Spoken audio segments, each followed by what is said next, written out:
Chapter 3. My Breaking In.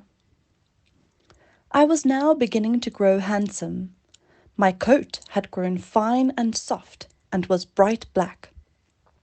I had one white foot, and a pretty white star on my forehead. I was thought very handsome. My master would not sell me till I was 4 years old. He said lads ought not to work like men, and colts ought not to work like horses till they were quite grown up. When I was 4 years old, Squire Gordon came to look at me. He examined my eyes, my mouth, and my legs. He felt them all down, and then I had to walk and trot and gallop before him. He seemed to like me, and said, "When he has been well broken in, he will do very well." My master said he would break me in himself, as he should not like me to be frightened or hurt, and he lost no time about it, for the next day he began. Every one may not know what breaking in is, therefore I will describe it. It means to teach a horse to wear a saddle and bridle, and to carry on his back a man, woman, or child, to go just the way they wish, and to go quietly. Besides this, he has to learn to wear a collar, a crupper, and a breeching, and to stand still while they are put on. Then to have a cart or a chaise fixed behind, so that he cannot walk or trot without dragging it after him. And he must go fast or slow, just as his driver wishes. He must never start at what he sees, nor speak to other horses, nor bite, nor kick, nor have any will of his own, but always do his master's will, even though he may be very tired or hungry.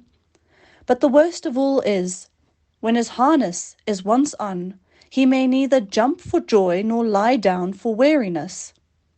So you see, this breaking in is a great thing. I had, of course, long been used to a halter and a headstall, and to be led about in the fields and lanes quietly. But now I was to have a bit and bridle. My master gave me some oats as usual, and after a good deal of coaxing, he got the bit into my mouth and the bridle fixed, but it was a nasty thing.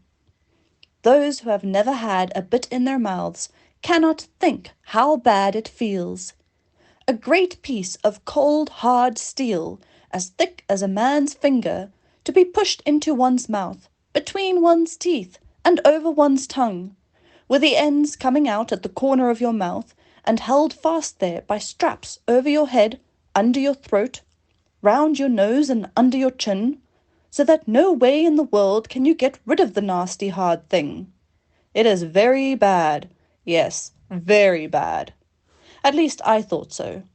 But I knew my mother always wore one when she went out, and all horses did when they were grown up.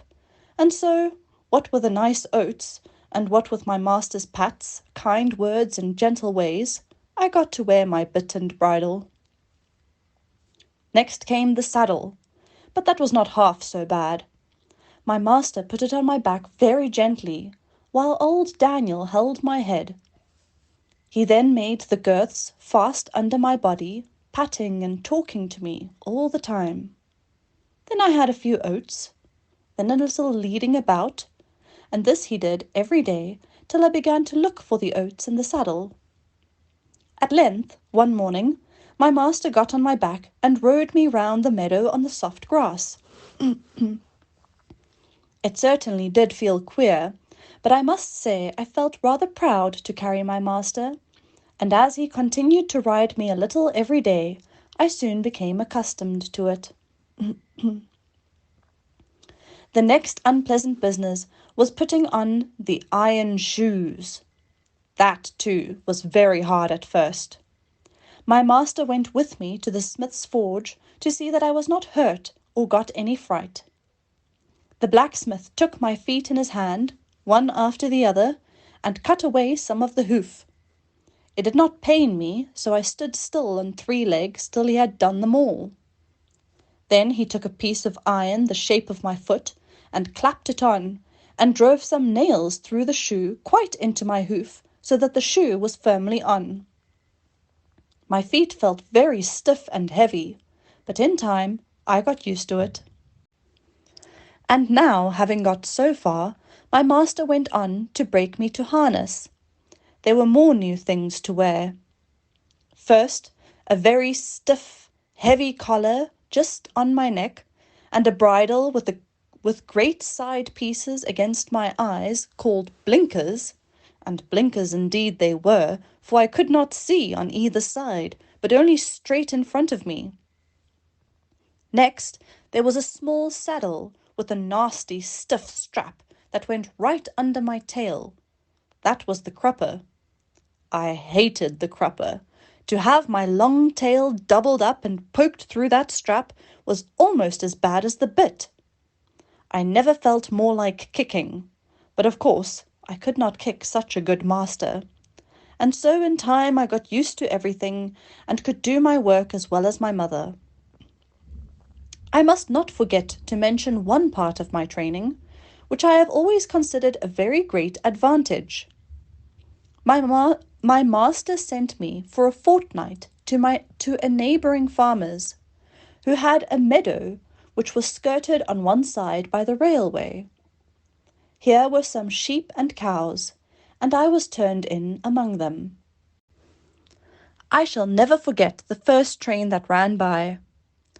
I was feeding quietly near the pales which separated the meadow from the railway, when I heard a strange sound at a distance, and before I knew whence it came, with a rush and a clatter and a puffing out of smoke, a long black train of something flew by, and was gone almost before I could draw my breath.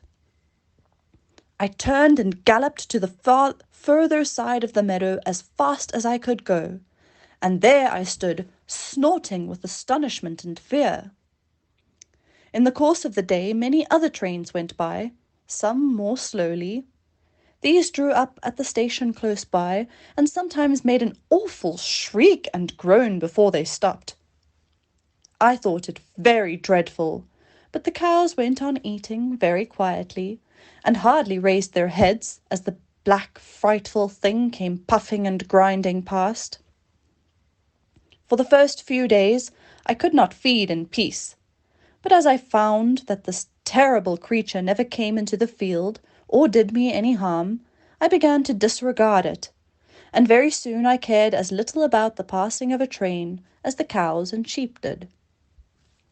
Since then I have seen many horses much alarmed and restive at the sight or sound of a steam engine, but thanks to my master's good care, I am as fearless at railway stations as in my own stable.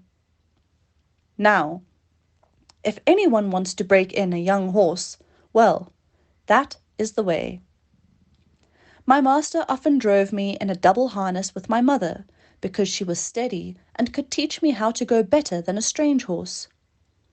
She told me the better I behaved, the better I should be treated, and that it was wisest always to do my best to please my master. But, she said, there are a great many kinds of men. There are good, thoughtful men, like our master, that any horse may be proud to serve. And there are bad, cruel men, who never ought to have a horse or dog to call their own. Besides, there are a great many foolish men, vain, ignorant, and careless, who never trouble themselves to think. These spoil more horses than all, just for want of sense. They don't mean it, but they do it for all that. I hope he will fall into good hands, but a horse never knows who may buy him, or who may drive him. It is all a chance for us, but still I say, do your best wherever it is, and keep up your good name.